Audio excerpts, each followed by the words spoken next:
people watch you, but they don't buy from you. So let's talk about how you can start finally converting the people in your audience. Okay, so story time.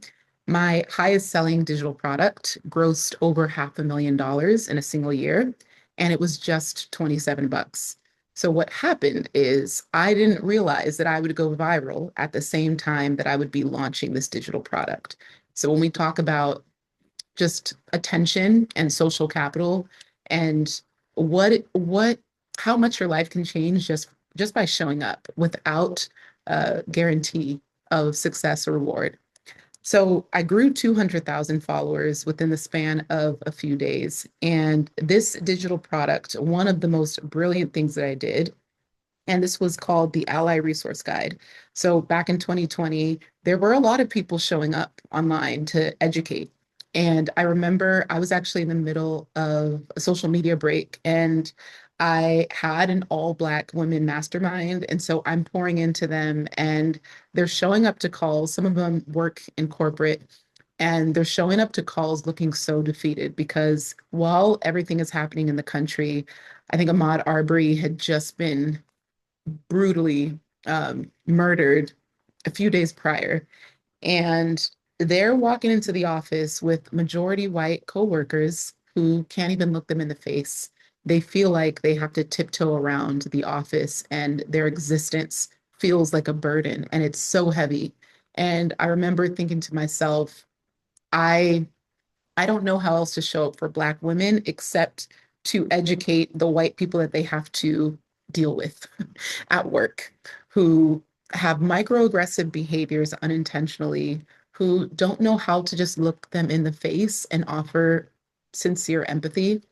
And I still didn't know what my role was. 2020 was chaotic for so many reasons. And when we think about the pandemic and this perpetual stay at home order. Like no one knew when we were actually going to be able to go outside. And so I think the built up tension from being indoors and having to social distance for so many months and then, breaking that with protest, it just was this cocktail of, um, it was serendipitous almost, just everything colliding at that same time. And the thing about the internet and social media, you cannot orchestrate luck. All you can control is showing up persistently and doing the best that you can to be present and fill the gaps in the marketplace out of a sheer desire to be helpful and resourceful. I have never met someone who was incredibly helpful or resourceful that didn't eventually get wealthy or rich. And I know that talking about money sometimes, I mean, I'm going to assume you're watching this because you're trying to make some more money. Okay. So let's just cut to the chase. I think we can stop being icky when it comes to money because you live a better life when you have more of it. And ultimately, money buys you options. So it is okay to desire more. It is okay to pursue deeper. And it's always said that if you have, a full-time job or like one stable income stream, it's too close to zero. So it's better for you to have three or four if you can. And if it's from the internet, which is this democratized playground for anybody to show up and get a slice of pie, I mean, why not play the game? And someone like me who's been in this game for almost 25 years, I'm still playing. There is no end game for someone who loves what they do. And I just love the challenge. I love the learning. I love the intricacies of different ways that you can creatively express yourself. Okay, so 2020, I didn't know what to do. And so I'm trying to teach them and coach them and show up for them, but there was no desire or ambition. Like when you're in survival mode, you think about Maslow's hierarchy of needs, you don't even feel like you have safety. And that's like a basic need. So yeah, it was moot to try to encourage them and motivate them to continue working on their projects and products. So what I decided is if I can't go to the offices that they work at and tell, white coworker Sally that yes, it's okay to say this, no, it's not okay to say that, then the least I can do is show up online. So I remember it was like 10 p.m. and it was after a really emotional call all of us were crying. It's a Zoom call, a virtual room of all Black women, and we all, gosh, I'm gonna get emotional thinking about it because we were all so tired. Um, we were all so just exhausted. And I think we reached a breaking point where it also looked like the country was finally ready to listen and pay attention. And sometimes it feels like you're screaming into the void to get people to understand your struggle. And they still kind of just like, oh, well, it's not that bad anymore, right? Because you have Oprah and Michael Jordan. But yeah, so it was a really sad call. And I just remember not being able to sleep. And I just sat with my laptop and I'm on my beanbag. This was back when I lived in the US. And I'm in this little cozy corner of my living room. And I'm just staring at Canva. And I'm just like, I need to do something. I need to create something. But I don't know, like, I'm not a DEI practitioner. I'm not, academically trained in telling people what to say and how to say it. All I know is what I've lived. All I know is my experience. And that's when I recognized, oh, that's enough. At that point, I had 30 years of lived experience as a Black woman. That's enough. Lived experience as a Black woman through three different states, where I spent my childhood, my high school, and my university years. And then actually add on top of that, I think at that point I had been to maybe 85 or 90 countries. So I had all of these collective experiences as a Black woman of things that, this is interesting.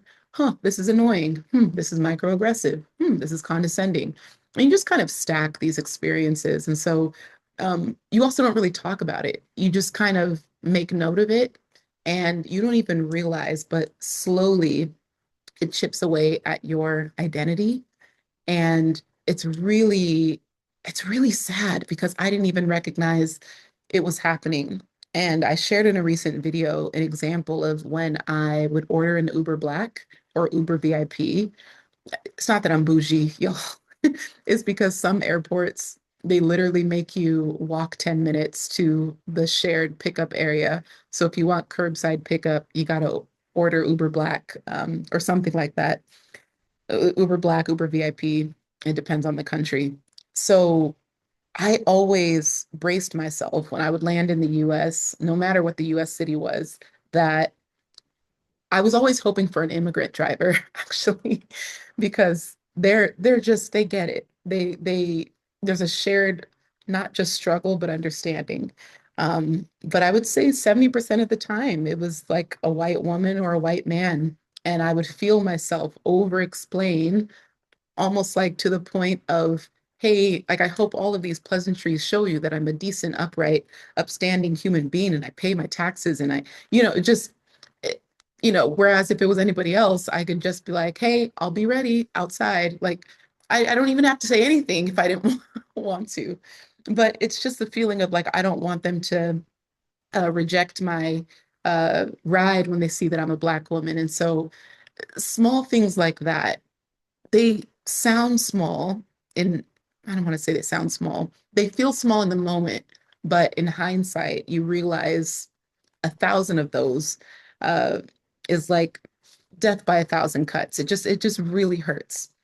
So that night, I'm looking and I'm like, okay, where do I start? Where do I start with all the things that I could say? And there were so many Black people that were, and I loved it. Listen, they were dragging y'all. They were dragging people left and right. It was righteous anger. It felt like retribution. It felt like Black people could finally say the things that they would say if they didn't think they would be fired for saying it. Okay, so it was Black people. We were collectively just like expressing ourselves. And so I didn't need to add another voice to that because at the end of the day, they said everything. So I was like, okay, well, what's also happening is we talked about how we were getting text messages from our friends who were not Black. And they were kind of, it was like you could tell when something comes from a good place, and then you can also tell when they're almost like reeling you to see if like they're still in your good graces, even though there's like a there's like lots of racial tension. It was weird, but we all said like we didn't know what to do with white guilt. Like if your friends were texting you in a way where they were like deeply apologetic, but there was nothing more than an apology, it's like now I have to hold my pain, my anger, my frustration, and coddle white guilt. And so that was heavy. And so we also talked about that on the call. Like, what do we do? And how do we respond to friends who they mean well, but they don't know what to say. And so they're almost like over explaining to the point where it's just uncomfortable. And now you feel like you have to respond so they know that you're not mad at them. And it got really strange. But I was like, let's start there because all of us could all of us could relate to that shared experience. So I started with, I think, three templates where I said, here's what to text your Black friend. And it was very, I don't know, it was very looking back, I'm glad I just did it. Sometimes everything in hindsight is cringe. So I'm just glad I just did something because that kind of set the tone for I don't know, it opened the door for possibility of what people actually needed. And it didn't feel like it was much. I honestly thought it would get a couple hundred likes. Um, and mind you, I hadn't posted, I think I took 3 months off of social media. And yeah, I was still trying to figure out like what season of glow is this? What era am I in? And we have more points, but y'all are watching this hopefully for the storytelling too. So I'm sharing it and it's like taking off like fast. And sometimes when you post something and you see the likes go up, you're like, okay, this is gonna, this is gonna do well. This is gonna take off. And sometimes things are a slow burn and they go viral after a couple days. But yeah, this had racked up a couple thousand likes within an hour. And more than the likes, the shares were like high. And that wasn't common for me at the time. So I saw that it was being shared a lot and probably circulated to friends and groups. And I think what was also really funny is the template that I put out. And then I started getting even more text messages from white friends with the template that I shared.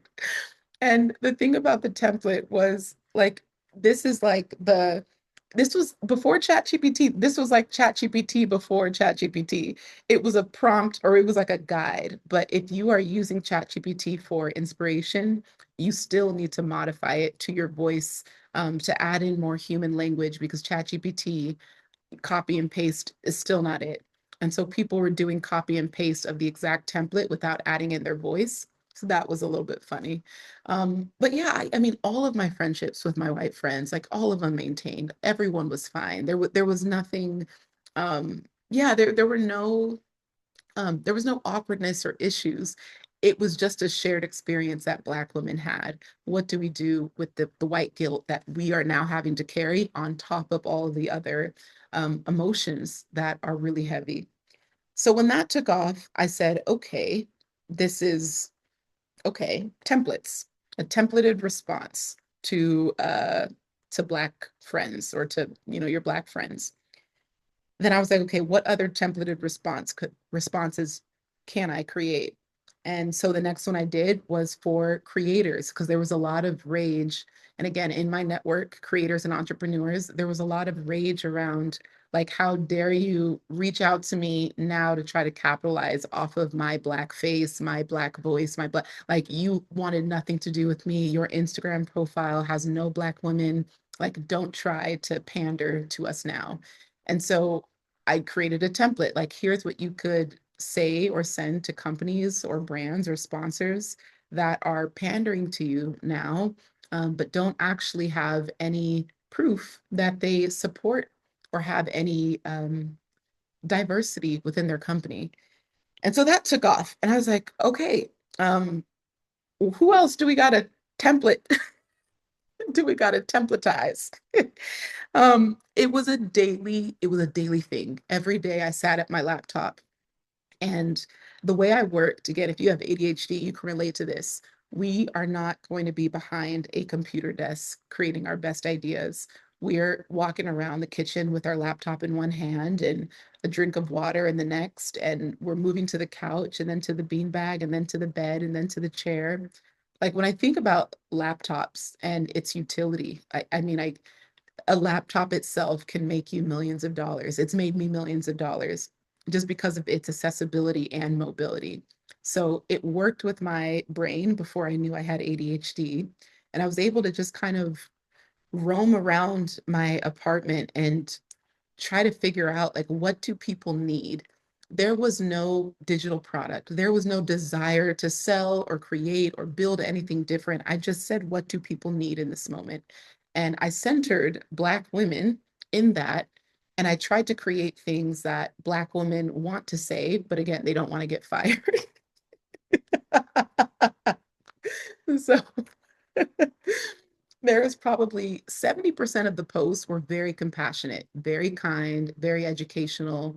I would say 20% was a little clap back, sassy energy.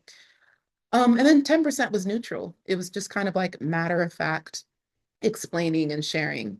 And a lot of those early posts, like I remember there was one carousel that took me maybe 8 hours to create because I took Black history, I did African American studies. Like I I know the basics. I know more than the basics actually, but I also wanted to make sure if there were any gaps, I wanted to fill it in. So again, before ChatGPT, I'm like just researching articles and like reading papers and studies and journals, just doing as much as I can to compile artifacts and resources that actually made sense. And I made it a point as well at the end of every carousel to include the sources, cite the sources, and then give kind of like an action item or like a tip, like here's what you can do next. And again, primary motive was like more educated white people in the US will lead to greater experiences for Black women in the US. So just continued to center Black women as um, the reason I was doing all of this. However, that wasn't always how it was perceived. And I've gone viral a handful of times. You know, I've been posting on the internet since 2000, almost 2001, late 2000, early 2001. So, yeah, in the times that I've gone viral, each time has been different. And for example, I wrote an article for Huffington Post in 2015 where I talked about stop asking me how I afford to travel. It was sassy. They changed the title. Like this was back then where Facebook hosted a lot of articles and yeah, people read titles and commented based on titles. I submitted the article, which was phrased how I afford to travel. And they, which was brilliant because it actually brought tons of opportunities, sponsors, brand deals. It was insane, but I did not anticipate it. I was just, educating from a place of you spend and you save and you allocate based on what you prioritize. And people didn't want to hear that. And they were like, oh, your daddy's credit card and your yeah, like you're a sugar baby. Like they just had all of these assumptions. And I was like, thanks. My dad passed away actually a year before I took my first international trip. So there was just, lots of matter of fact statements in that. And yeah, it was my first taste of uh, true online hate. I remember being in Madrid with another blogger. Actually, we were just, I think, getting coffee at the beach.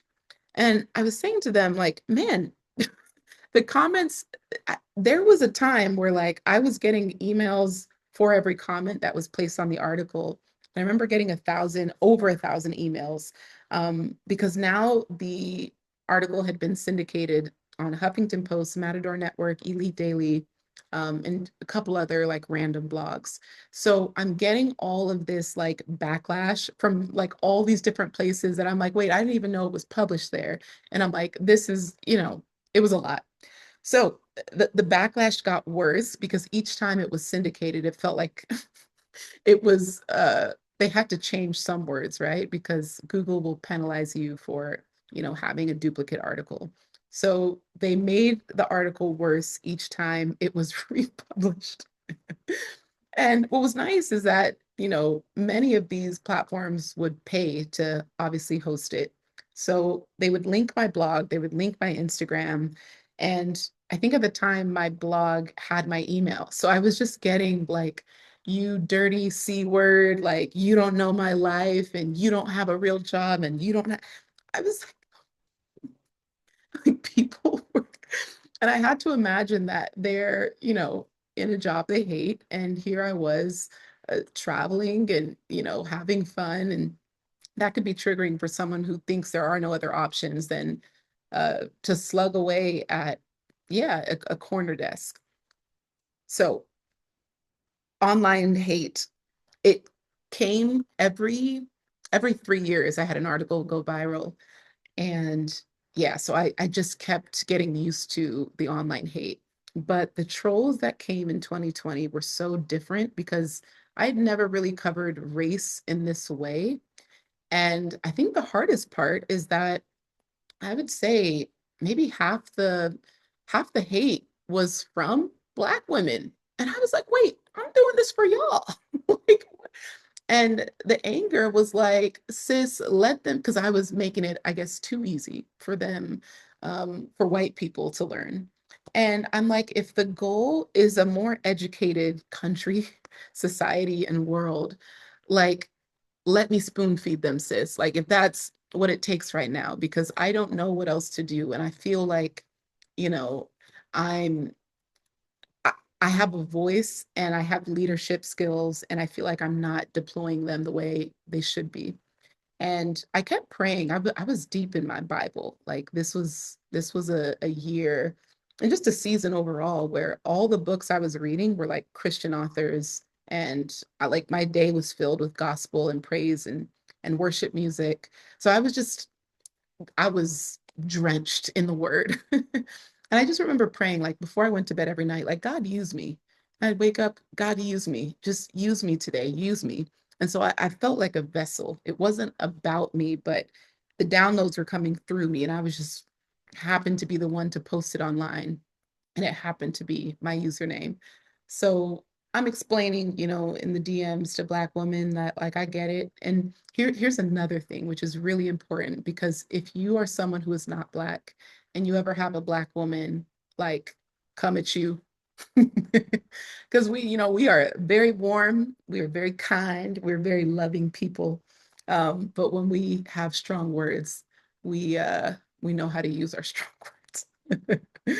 So if you ever have a Black woman online correct you, let her, let her, because it's not the angry Black woman trope. It's understanding that Black women have to hold and bite their tongue for for so much and for so long. So if you see them with righteous anger, like it's earned, like let them have it.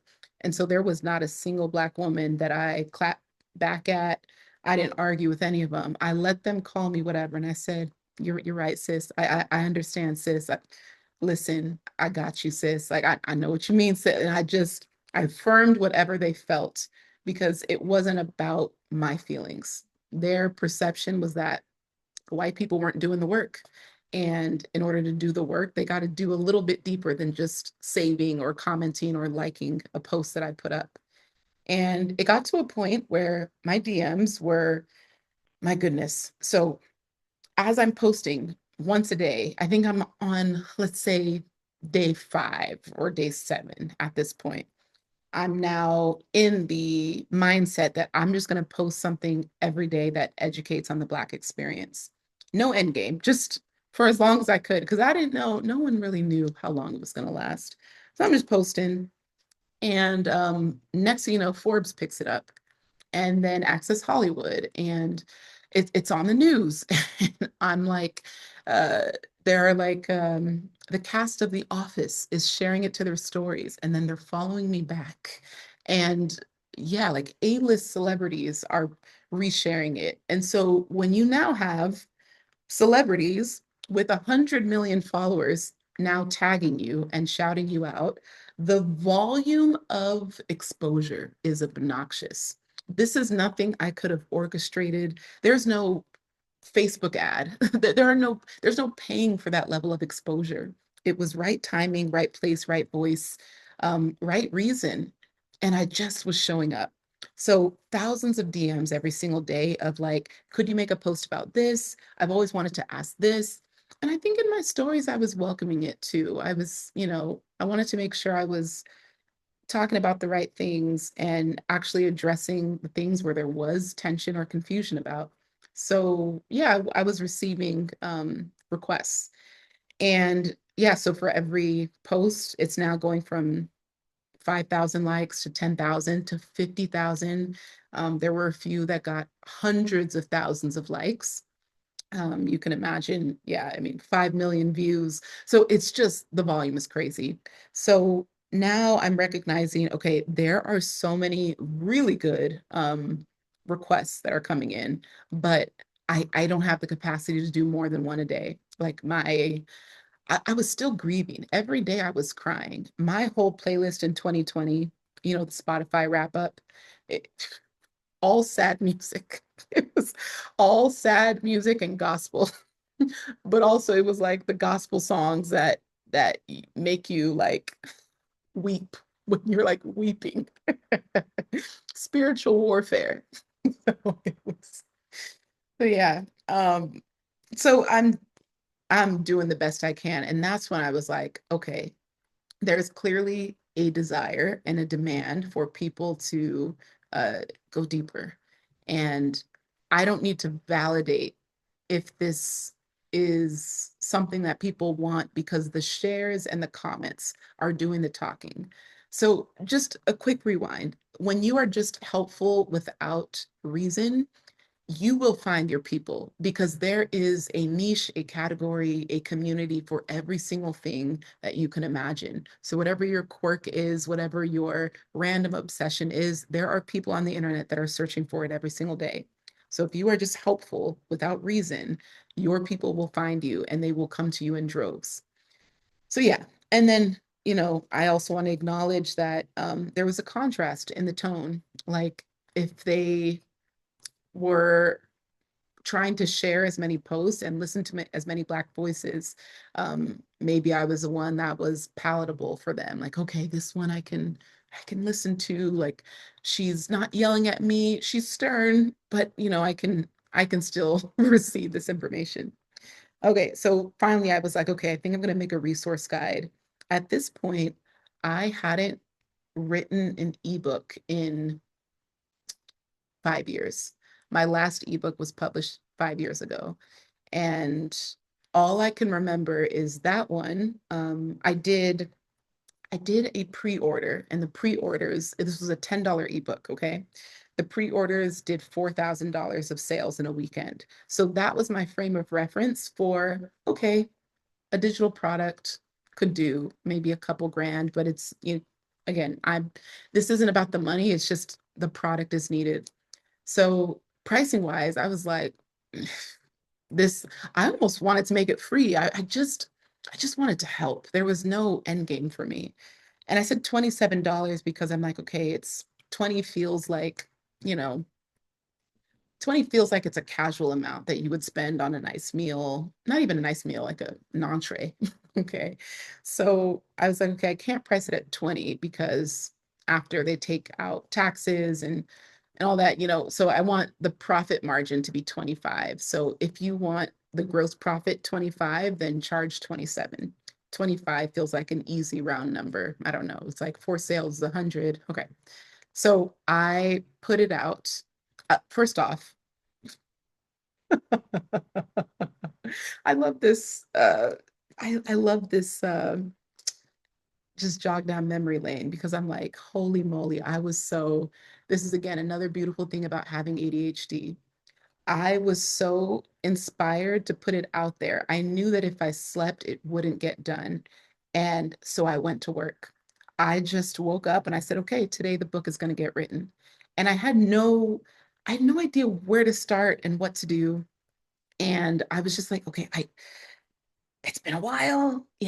Most of what I've been doing is brand deals and travel, and I had a course, but like, man, writing a book, like how many pages? What do I include? Like all of the typical questions that you're probably asking before you start creating something. I had that as well. And I'm alone. I'm by myself. I wasn't dating anyone. I felt very isolated by this process too, because I felt like I was creating in a silo. And I also didn't want to share that I was creating it because I didn't want anyone to talk me out of it or convince me of anything else. And that's a big thing because I think when you have an idea, it's very easy to get validation from others before you actually work on it. But I was very adamant in I'm gonna do this thing and I'll be okay if it flops, but I'm gonna do it whether people think it's needed or not. 48 hours later, no sleep. I don't even, did I shower? Like I'm being very transparent. I'm like, I didn't even eat. I didn't eat, I didn't sleep. I just had coffee and water. Like it was just a blur. And I was at my big office desk, my corner desk, facing gorgeous view, like in the high rise, my high rise apartment. And I just remember being like, this is gonna be either one of the best things I've ever done, or just I don't know what's gonna happen, but this feels bigger than me, and I'm ready to put it out there. And I was hosting on Shopify at the time. I've since transitioned to Stan Store. We can talk about that in another video. But yeah, so Shopify, just setting up everything, like that was also a learning curve. I was like, my goodness, what I got to set up the digital product front, digital product store. I got to buy the domain. Um, yeah, because I wanted it to not look like a something.shopify.com. So I bought a domain and did a forward mask on top of it so that if people typed in Ally Resource Guide, lead to um, it would lead to that. And I think one of the best things that I did for that guide as well is I quantified the title, 30 days and 30 ways to be a better ally. I don't know how much clearer you can get with that title. No chat GPT. So I'm just so grateful when I tell you God literally dropped that in my spirit. Like, this is the title. And another thing that was so brilliant that I didn't realize how brilliant it was is because I gave them 30 tasks. The very first day was accountability. Like, if you're going to start this journey, like, don't try to do it by yourself. So, like, public accountability that you are ready to learn, you are doing the work. And people, here's one thing about just consumer psychology. People love to feel like people want to be seen doing the work. People don't want to just say, oh, I'm learning, I'm doing the work. They want to be seen in action. And you get social proof from that. You get social validation. And so you're almost giving someone social proof and social validation from that process. But what they're also doing is sharing to their stories, to their community, that they're starting this 30-day journey. And now all of a sudden, wait, what 30-day journey? And they're linking to it. And because it's $27 and there's so much value, like there were people coming back and saying, oh, I'm buying 50 more. Like I just want to get a copy for everyone in my office.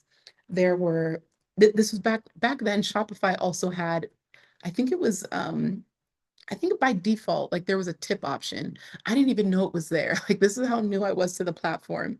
So a sale would come through, but then the sale would say $250. And I'm like, wait, something's off. And I'm manically trying to go back and like refund, like, oh my gosh, like someone, paid the wrong price and they only got one copy.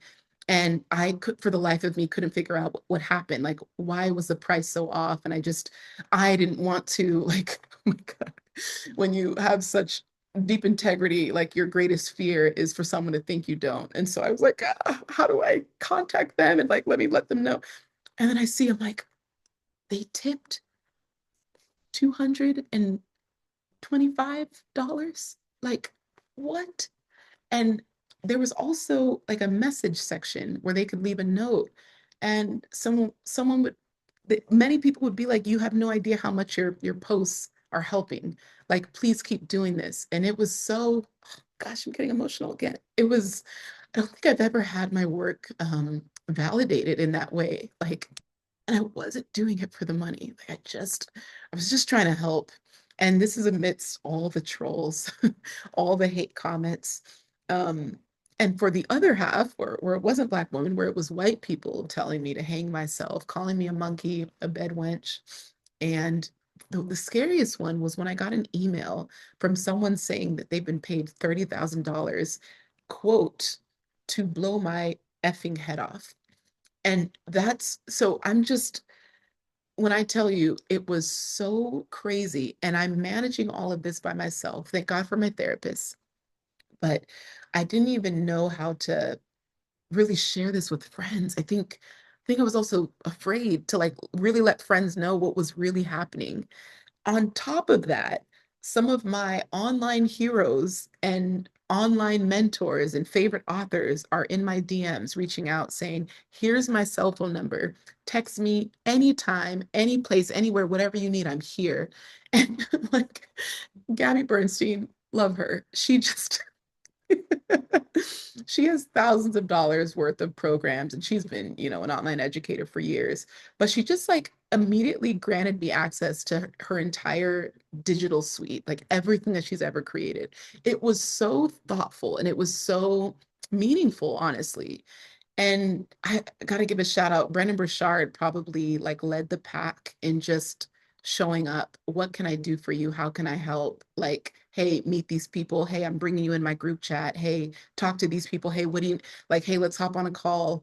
Um, Putting me in front of his mastermind and having me speak to them. Like, so many opportunities. And then many of you saw that I got to collaborate with him and speak on many of his stages. And it just opened up so many doors. And I, on top of the death threats, on top of the trolls, on top of it. So, and I think there was a day where I earned 50 grand from like a single day. I think launch day was probably close to six figures. Like when I announced it, it was over a weekend. Yeah, I think I did six figures in the first day. It didn't make I think I just froze. There is this cha-ching sound that Shopify makes when you get a sale, and it would there was a time it was glitching because the sales were coming in so so rapidly, and I'm just frozen. I'm like, What?" And so I'm crying now. I'm like, God, how did we get here? This is intense. And I've never had such a clash of emotions, contrasting emotions. And it was literally such a lesson in showing up and embracing whatever happens next. And if I had to see all that happened, all the negative that came with that, I would still do it all over again. So just know that if you want that six-figure day, if you want that $500,000 digital product, be okay with everything that comes with it too, because you don't even know. Like, and let me tell you, 2020, that digital product probably gave me 4 years worth of 4 years worth of income. What I mean by that is the six-figure brand deals that snowballed from that, opportunities, like things that stacked on top of each other from the 2020 moment. Like things just kept coming. And I think, by 2024, I wanted to do, I kind of pivoted and I was like ready to completely shut the door on like, I am no longer the person that talks about race. Like this is not what I want to do. This is not what I do. I just had a moment and I made the conscious decision to say no to like lots of money. Again, this is before the DEI rollbacks happened. So there were many companies like Fortune 500 companies that were just throwing five and six figure dollar amounts at me to speak to their C-suite execs on Zoom. And all it took was one time for me to speak to a room of people that did not want to be there. Listen, old white men, they did not want to be there. They did not want to hear this little Black woman talking about, you know, her race. So I was like, yeah, nah. And then just started referring my Black friends, whether they had DEI certifications or not. I'm like, listen, you're Black. you have lived experience. That's enough. Here's an opportunity. And so I just started passing things off until finally at some point they stopped coming in. Or I think I just stopped answering. There's probably some that are still sitting there that I've just never opened because it just got so overwhelming.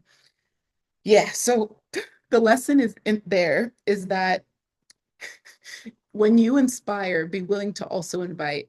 So when I put the digital product out there, when I still created the same carousel. So I never stopped posting. It wasn't like, okay, the product is out there. I hope everyone finds it from something. I literally every single day was still posting and sharing freely. And then the last slide of every carousel was the upsell, was the call to action. If you want to go deeper, if you want to learn more, link is in the bio.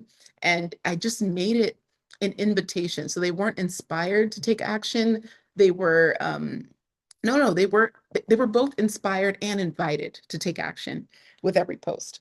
Okay. Because I recognize that people don't buy when they're inspired, they buy when they're moved. So adding emotion and excuse me, I'm like burping at y'all. Adding emotion and adding stories and vulnerability. Like people buy when they are moved, and stories and vulnerability move people to action. That was a very long lesson one. Okay. But the story was needed. And I hope y'all appreciate the context because all of these videos that I'm going to be posting every day of August will have this level of behind the scenes. I think I've wanted a medium to really share like more about things that I've experienced. Okay, number two is be a mirror to their potential.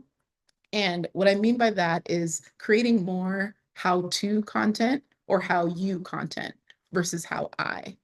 And I didn't even realize, how much of a shift that was for me. But if people were watching you but not buying, maybe you're too focused on yourself and you're not focused enough on what, how you,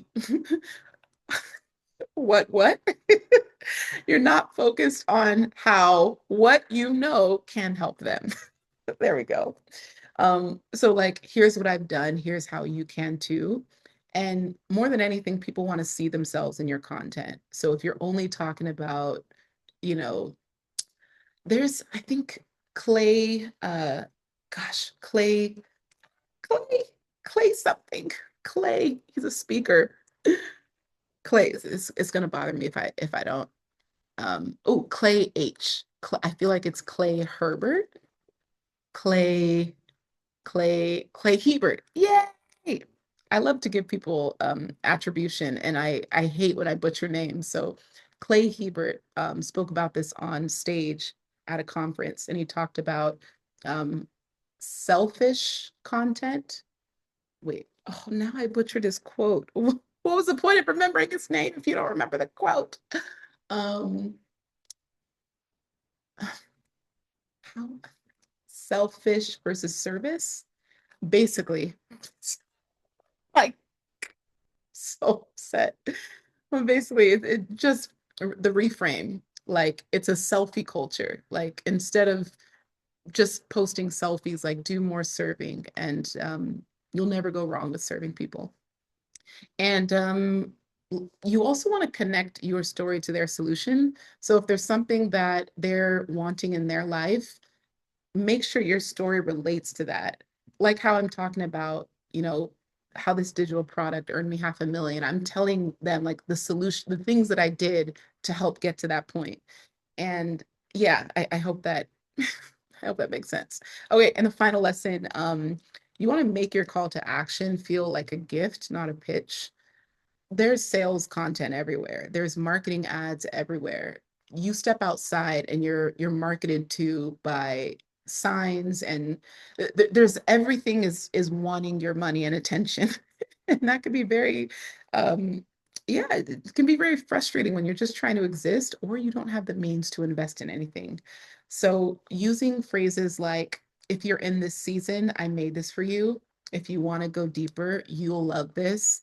Um, if you can resonate with this, you'll maybe try this. Like almost, and this is the thing, like the bro marketers will tell you not to use passive language. And I think things are changing. use the language that matches your brand voice, not ChatGPT's voice, but your brand voice. So if you talk in a conversational tone, make your invitation or your pitch conversational, because then it just feels aligned and it feels like it's not a heavy diversion or pivot from how you normally speak. Okay. And just taking away the pressure and just giving people permission to go deeper. Like I try to like always like lead with that. So yeah, whew, this is a longer one, but I hope y'all appreciated the story and the deeper context behind the journey. Feel free to ask any follow-up questions or maybe anything that I forgot because I'd be rambling. Just drop it in the comments and I'll get back to everyone. But yeah, I hope this inspired you. And more than anything, like what I'm doing in August is like letting August be the month of aligned action. Like what feels aligned for you in this season and what action can you take? So for me, you're literally seeing me take aligned action. What feels aligned right now is long form content. Like I am in this giddy season of teaching and serving and storytelling and just I don't always love being on camera, which might be hard to believe because I've done it for so many years. Like I have to be in a season where it brings me joy. And if I'm not doing something joyful, I will resent the thing. Like ADHD, we seek novelty and we chase joy. And so if I'm not having fun doing it, I'm just not going to do it. Okay. So aligned action for me is creating a long form video every day for the month of August on YouTube. And it's a stretch. Like half of my day revolves around what I'm going to post, when I'm going to record, and make myself presentable enough to be on camera. So it's definitely, there's a sacrifice, there's commitment, there's discipline, but there's also reward. So like allow yourself to figure out what does aligned action look like for you this month and take it. Like literally start today.